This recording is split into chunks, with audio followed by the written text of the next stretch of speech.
ஃபித்ரா கொடுக்கறதுக்குரிய ஃபாயிதா என்ன அப்படின்னு கேட்டா 4 விஷயம்தான். முதல் நோக்கம் அவங்க யாரிடத்திலேயும் கையேந்த கூடாது.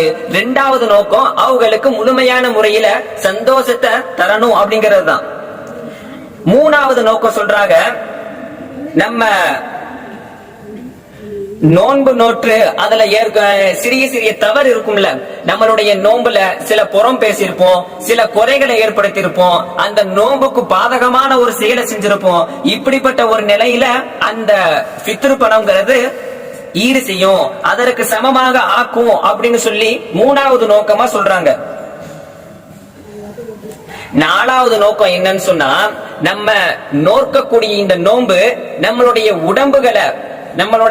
உடம்புகளையும் நம்மளுடைய ஈமான அமல்களை பரிசுத்தப்படுத்துது இல்லையா?